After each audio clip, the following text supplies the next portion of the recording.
Today we're going to hit the shoulder muscles on the sides by doing dumbbell lateral raises. So before we start, we're going to keep that core tight by taking a huge breath, exhale, keeping those ribs stacked on top of the hips. Next, what we're going to do is we're going to slightly bend at the elbows here. Good. And then what we're going to do is bring out the weights out to the side, hold for a second, pause, you'll feel these engage, and then come back down. So you can see the weights are out in front of you a little bit. There's just a soft bend with the elbows.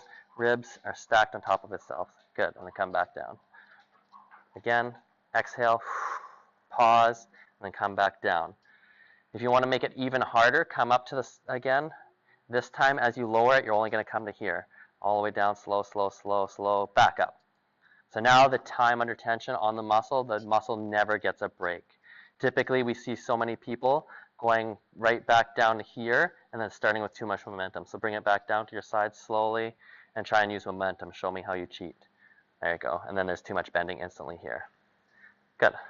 So that's a dumbbell side raise.